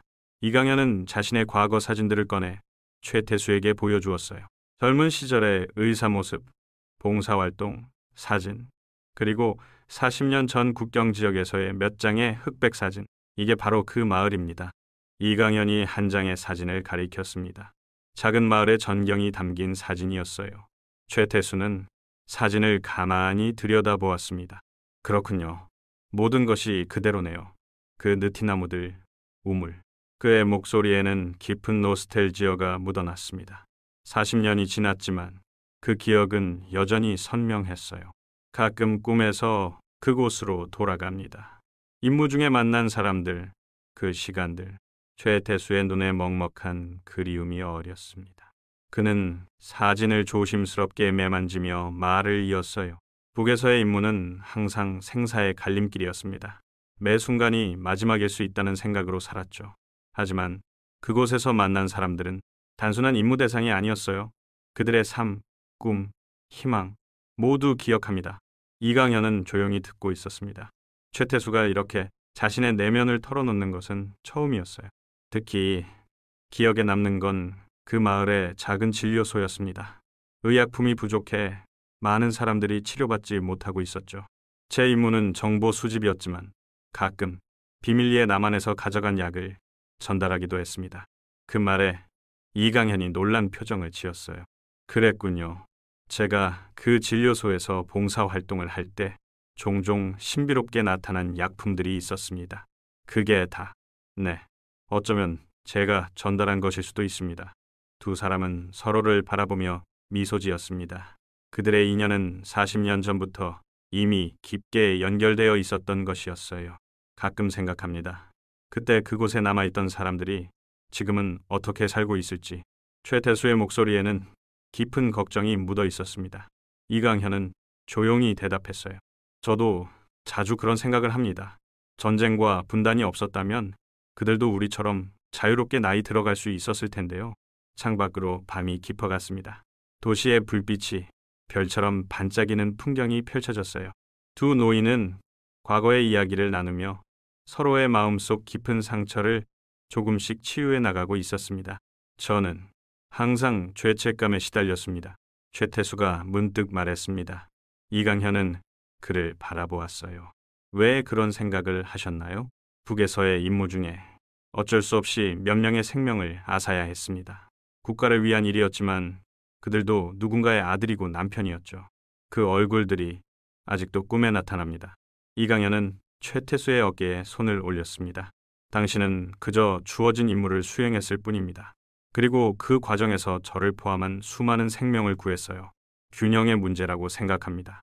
어쩌면 당신의 행동으로 더 많은 이들이 살 수 있었을 거예요. 최태수의 눈에 눈물이 맺혔습니다. 그는 오랫동안 혼자 짊어져 왔던 무거운 짐을 이제야 조금 내려놓는 기분이었어요. 고맙습니다. 그런 말을 들은 이 마음이 조금 편해지네요.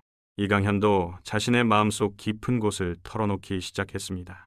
저도 비슷한 죄책감이 있어요. 의사로서 모든 환자를 구하지 못했다는 후회, 가족에게 소홀했다는 자책감, 특히 아내가 아플 때 병원 일에 빠져 곁에 있어주지 못한 것이 가장 큰 후회입니다. 최태수는 이강현의 말에 깊이 공감했습니다. 두 사람은 서로 다른 길을 걸어왔지만 그 마음속 무거운 짐은 비슷했어요. 우리는 모두 불완전한 존재니까요. 완벽하게 살 수 있는 사람은 없습니다. 다만 지금이라도 그 깨달음을 얻은 것이 다행이라고 생각합니다. 이강현은 고개를 끄덕였어요. 최태수의 말에는 깊은 지혜가 담겨 있었습니다. 두 노인은 침묵 속에서 서로의 존재만으로 위로를 주고 받았습니다. 그때 갑자기 현관 초인종이 울렸어요. 이 시간에 누구지? 이강현이 의아해하며 일어났습니다. 문을 열자 뜻밖의 방문객이 서 있었어요. 얼마 전 버스에서 만났던 젊은 여성이었습니다. 안녕하세요. 기억하실지 모르겠지만 그날 버스에서 건달들이 할아버지를 괴롭힐 때 잠시 나섰다가 제대로 도움을 드리지 못했던 사람입니다. 이강현은 놀라면서도 미소 지었습니다. 여성은 작은 선물 상자를 내밀었어요. 이름은 윤지연입니다. 그날 이후로 계속 마음에 걸려서 용기 내어 병원에 문의했더니 주소를 알려주시더군요. 신뢰를 무릅쓰고 찾아왔습니다. 이강현은 그녀를 안으로 초대했습니다. 최태수도 반갑게 그녀를 맞이했어요. 이분은 최태수 선생님이십니다. 그날 저를 도와주신 분이시죠. 윤지연은 최태수에게 인사드렸습니다. 정말 멋진 일을 하셨어요. 그날 이후로 그 버스에 탄 많은 사람들이 이야기하고 있습니다. 어떤 분들은 SNS에 글을 올리기도 했어요. 최태수는 약간 당황한 표정을 지었습니다. 평생 비밀리에 살아온 그에게 갑작스런 주목은 불편하게 느껴졌어요. 별것 아닙니다. 그저 해야 할 일을 했을 뿐입니다. 윤지연은 그의 겸손함에 더욱 감동받은 듯 했습니다. 그녀는 짧은 차 한 잔을 마신 후 조심스럽게 이야기를 꺼냈어요. 사실 저는 지역 신문사에서 일하고 있습니다. 두 분의 이야기를 기사로 쓰고 싶은데 괜찮으실까요? 이강현과 최태수는 서로를 바라보았습니다. 최태수의 표정에는 망설임이 역력했어요. 죄송하지만 저는 조용히 지내고 싶습니다. 과거의 일들이 알려지면. 윤지연은 즉시 이해한다는 듯 고개를 끄덕였습니다. 물론이요. 두 분의 의사를 존중하겠습니다. 하지만 한 가지만 말씀드리고 싶어요. 요즘 세상은 너무 각박해졌어요. 사람들이 서로를 배려하는 마음을 잃어가고 있죠. 두 분의 이야기는 많은 이들에게 희망이 될 수 있을 것 같아요. 이강현은 그녀의 말에 생각이 깊어졌습니다. 그는 최태수를 바라보았어요. 어떻게 생각하십니까? 우리의 이야기가 누군가에게 도움이 된다면. 최태수는 망설이다가 조건을 제시했습니다. 제 북파공작원 과거는 언급하지 않는다면 괜찮을지도 모르겠습니다. 윤지연은 기쁜 표정으로 고개를 끄덕였어요. 약속드립니다. 두 분의 용기와 우정, 그리고 서로를 구한 이야기만 담아내겠습니다. 그렇게 세 사람은 늦은 시간까지 이야기를 나누었습니다. 윤지연은 두 노인의 인생 이야기에 깊은 감동을 받았고 그들은 젊은 세대에게 자신들의 경험을 나누는 과정에서 묘한 치유를 경험했어요. 윤지연이 떠난 후 이강현과 최태수는 베란다에 나와 밤하늘을 바라보았습니다. 별이 총총 빛나는 하늘 아래 그들은 묵묵히 서 있었어요. 정말 괜찮으신가요? 당신의 이야기가 알려지는 것이. 이강현이 조심스럽게 물었습니다. 최태수는 잠시 생각하다가 대답했어요. 사실 처음엔 두려웠습니다. 평생을 숨겨온 비밀이니까요. 하지만 이제는 조금 다른 생각이 듭니다. 우리 같은 북파공작원들의 이야기가 완전히 잊혀진다면 그건 또 다른 형태의 죽음이 아닐까요? 이강현은 그의 말에 깊이 공감했습니다. 역사 속에 묻혀 사라질 뻔한 이야기들, 그것을 기억한다는 것은 또 다른 형태의 생명을 불어넣는 일이었어요. 당신 말이 맞습니다. 모든 희생은 기억될 가치가 있어요. 다음 날 아침 두 노인은 함께 공원 산책을 나갔습니다. 최태수의 건강 상태는 놀라울 정도로 호전되어 있었어요. 그들은 천천히 걸으며 봄날의 아름다움을 만끽했습니다. 오늘은 버스를 타보는 건 어떨까요? 이강현이 제안했습니다. 최태수는 잠시 생각하다가 고개를 끄덕였어요. 좋은 생각입니다. 제 인생의 전환점이 된 그 버스를 다시 타보고 싶네요. 두 사람은 정류장으로 향했습니다. 그곳에서 기다리는 동안 놀랍게도 예전에 버스에서 만났던 몇몇 승객들을 발견했어요. 그들은 두 노인을 알아보고 반갑게 인사했습니다. 아, 그날 그 할아버지들이시죠. 정말 멋진 일을 하셨어요. 한 중년 남성이 말했습니다. 다른 사람들도 고개를 끄덕이며 미소 지었어요. 이강현과 최태수는 쑥스럽지만 기분 좋은 마음으로 인사를 받았습니다. 버스가 도착하자 사람들은 자연스럽게 두 노인에게 길을 비켜주었어요. 노약자석은 이미 다른 노인들이 앉아 있었지만 한 젊은이가 즉시 자리에서 일어났습니다. 여기에 앉으세요. 그가 공손하게 말했습니다. 다른 젊은이도 자리를 양보했어요. 이강현과 최태수는 감사히 자리에 앉았습니다. 버스가 출발하자 최태수가 이강현의 어깨를 가볍게 두드렸습니다. 세상이 조금씩 변하고 있나 봅니다. 이강현은 미소 지었어요. 그렇군요. 작은 행동이 작은 변화를 만들고 그것이 모여 큰 흐름이 되는 것 같습니다. 버스 창밖으로 도시의 풍경이 흘러갔습니다. 봄날의 햇살이 반짝이는 강물, 꽃을 피우기 시작한 나무들, 그리고 분주히 오가는 사람들, 모든 것이 새롭게 보였어요. 생각해보면 우리 둘 다 참 많은 것을 잃었지만 또 많은 것을 얻기도 했습니다. 최태수가 조용히 말했습니다. 이강현은 고개를 끄덕였어요. 그리고 가장 큰 수확은 서로를 찾았다는 것이겠지요. 두 노인은 버스를 타고 도시를 한 바퀴 돌았습니다. 과거에 아픔이 있던 곳들, 병원, 그리고 최태수가 태권도 도장을 운영했던 장소까지 그들은 서로의 과거를 더 깊이 이해하며 남은 시간을 어떻게 함께 할지 이야기했어요. 내일 제 아들에게 전화해보려고 합니다. 이강현이 문득 말했습니다. 최태수는 놀란 표정으로 그를 바라보았어요. 10년 만에요? 이강현은 천천히 고개를 끄덕였습니다. 네, 당신을 만나고 나서 깨달았어요. 인연이란 건 소중히 해야 하는 것이라고. 늦었지만 아들과의 관계를 회복하고 싶습니다. 최태수는 따뜻한 미소를 지었습니다. 좋은 결정입니다. 저도 오래전 제자들에게 연락해 볼 생각이에요. 그들은 제가 북파 공작원이었다는 사실은 모르지만 태권도 사범으로서의 저를 기억하고 있을 테니까요. 그렇게 두 노인은 각자의 방식으로 과거와 화해하고 새로운 미래를 향해 나아가기 시작했습니다. 그들의 우정은 단순한 인연을 넘어 서로의 삶을 변화시키는 커다란 힘이 되고 있었어요. 윤지연의 기사는 일주일 후 지역 신문에 실렸습니다. 70대 노인들의 특별한 우정이라는 제목의 기사는 많은 이들의 마음을 움직였어요. 특히 서로의 생명을 구한 40년의 인연이라는 부분은 독자들에게 깊은 감동을 주었습니다. 기사를 읽은 많은 사람들이 이강현과 최태수에게 편지와 선물을 보내왔습니다. 그 중에는 버스에서 함께 있었던 승객들, 병원 관계자들, 그리고 최태수의 옛 제자들도 있었어요. 사람들의 마음이 아직 차갑기만 한 것은 아니었군요. 최태수가 편지들을 읽으며 말했습니다. 이강현은 미소 지었어요. 그렇습니다. 세상은 여전히 따뜻한 마음으로 가득 차 있어요. 다만 그것을 일깨워줄 무언가가 필요했던 것 같습니다. 두 노인은 그날 밤 이강현의 아파트 베란다에 앉아 별을 바라보았습니다. 내일은 최태수가 새 집으로 이사가는 날이었어요. 이강현의 집에서 5분 거리에 있는 작은 아파트였습니다. 이제 정말 새로운 시작인 것 같군요. 최태수가 말했습니다. 이강현은 고개를 끄덕였어요. 네, 그리고 이번엔 더 이상 혼자가 아닙니다. 햇살이 따스하게 내리쬐는 늦봄의 오후, 이강현의 아파트 거실에는 포장 상자들이 가지런히 정리되어 있었습니다. 최태수의 새 집으로의 이사가 모두 끝난 지 한 달이 지났고 두 노인은 이제 서로의 일상에 자연스럽게 스며들어 있었어요. 오전에는 각자의 시간을 보내고 오후에는 함께 산책하거나 바둑을 두는 것이 그들의 새로운 일과가 되었습니다. 오늘은 특별한 날이네요. 이강현이 창밖을 바라보며 말했습니다.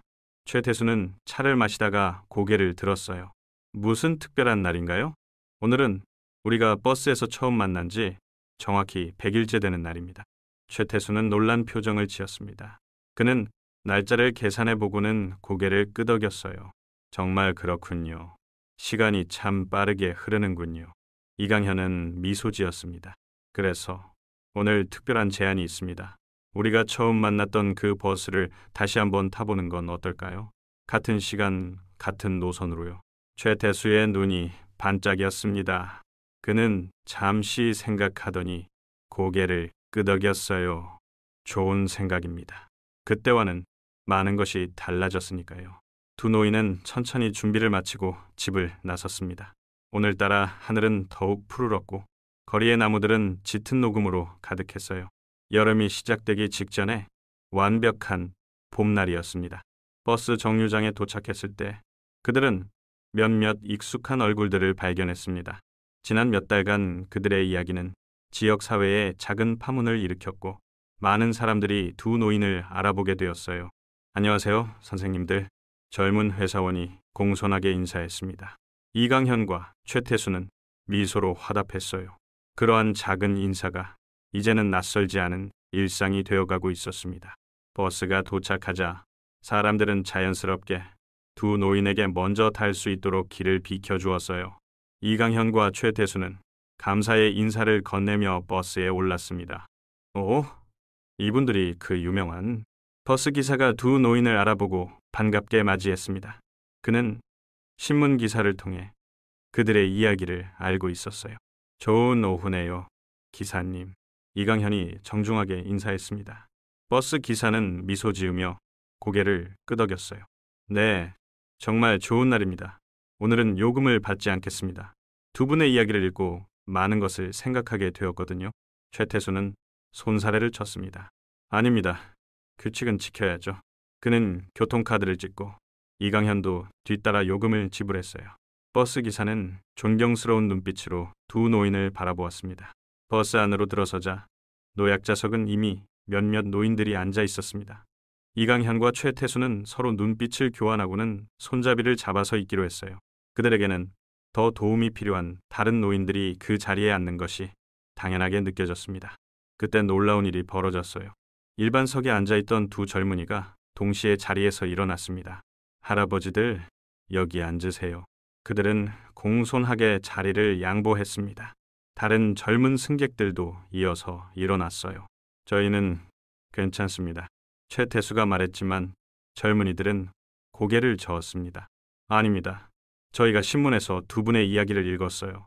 40년의 인연, 그리고 서로의 생명을 구한 멋진 이야기였습니다. 부디 앉으세요. 이강현과 최태수는 감동스러운 표정으로 서로를 바라보았습니다. 그들은 고개 숙여 감사 인사를 한 후 젊은이들이 양보한 자리에 앉았어요. 버스가 출발하고 창밖으로 도시의 풍경이 흘러갔습니다. 100일 전 비 내리던 그날과는 완전히 다른 분위기였어요. 세상이 변했군요. 최태수가 조용히 말했습니다. 이강현은 고개를 끄덕였어요. 아니, 세상이 아니라 우리가 변한 것 같습니다. 그리고 그 변화가 주변으로 퍼져나가고 있는 거겠지요. 버스는 도시를 가로질러 달렸고 두 노인은 창밖 풍경을 바라보며 지난 100일을 떠올렸습니다. 그들의 만남, 과거의 비밀 발견, 생사를 함께한 수술, 그리고 서로를 통해 찾은 위로와 치유까지 모든 순간들이 마치 영화의 장면처럼 스쳐 지나갔어요. 몇 정거장을 지나자 한 중년 여성이 그들에게 다가왔습니다. 그녀의 눈에는 눈물이 고여 있었어요. 죄송합니다만 한 말씀 드려도 될까요? 이강현과 최태수는 고개를 끄덕였습니다. 여성은 떨리는 목소리로 말을 이었어요. 저는 그날 그 버스에 있었습니다. 두 분이 처음 만났던 날이요. 건달들이 할아버지를 괴롭힐 때 저도 다른 사람들처럼 그저 외면했어요. 그 후로 계속 죄책감에 시달렸습니다. 여성은 잠시 말을 멈추고 감정을 추스렸습니다. 그런데 두 분의 이야기를 듣고 더 이상 방관자로 살지 않기로 결심했어요. 지금은 지역 봉사단체에서 활동하고 있습니다. 용기 내어 말씀드리고 싶었어요. 정말 감사합니다. 이강현은 따뜻한 미소로 여성의 손을 잡았습니다. 감사할 것 없습니다. 우리 모두는 서로에게 배우며 성장하는 거니까요. 여성은 고개 숙여 인사한 후 자리로 돌아갔습니다. 버스 안의 승객들은 그 모습을 조용히 지켜보았고 공간 전체에 묘한 감동이 흐르는 듯 했어요. 생각보다 우리의 이야기가 많은 사람들에게 영향을 미친 것 같군요. 최태수가 말했습니다. 이강현은 고개를 끄덕였어요. 작은 돌멩이가 잔잔한 호수에 던져지면 그 파문은 예상보다 훨씬 멀리까지 퍼져나가는 법이니까요. 버스는 이강현과 최태수가 함께 자주 산책하는 공원 앞 정류장에 도착했습니다. 두 노인은 천천히 내려 공원으로 향했어요. 늦은 오후에 햇살이 나무 사이로 스며들어 황금빛 길을 만들고 있었습니다. 저기 앉아보실까요? 이강현이 호수가 내려다 보이는 벤치를 가리켰습니다. 두 사람은 나란히 앉아 석양에 물든 풍경을 바라보았어요. 최 선생님, 이강현이 입을 열었습니다. 네, 40년 전 그날 밤 정말 감사했다는 말을 제대로 하지 못했던 것 같아요. 최태수는 미소 지었습니다. 이미 충분히 해주셨습니다. 게다가 이제는 선생님이 제 생명을 2번이나 구해주셨으니 오히려 제가 빚을 지고 있는 셈이죠. 이강현은 고개를 저었어요. 서로에게 빚을 진다기보다는 우리는 서로의 삶에 의미를 더해준 것 같습니다. 두 노인은 조용히 고개를 끄덕였습니다. 호수 위로 석양이 금빛길을 그렸고 바람은 나무잎을 살랑이며 봄의 마지막 향기를 실어날랐어요. 아, 참 좋은 소식이 있습니다. 이강현이 주머니에서 편지 한 장을 꺼냈습니다. 아들에게서 답장이 왔어요. 다음 달에 한국에 온다고 합니다. 손녀와 함께요. 최태수의 얼굴에 기쁨이 번졌습니다. 정말 다행입니다. 가족과의 화해. 그보다 더 값진 선물은 없을 거예요. 이강현은 감격에 찬 표정으로 고개를 끄덕였습니다. 최 선생님 덕분입니다. 당신을 만나지 않았다면 저는 여전히 과거의 후회 속에 갇혀 살았을 거예요. 최태수도 자신의 기쁜 소식을 나누었어요. 저도 소식이 있습니다. 옛 제자들이 작은 모임을 준비하고 있어요. 은퇴한 태권도 사범을 위한 감사의 자리라고 하네요. 두 노인은 서로의 기쁨을 나누며 미소 지었습니다. 그들의 삶은 100일 전과는 완전히 달라져 있었어요.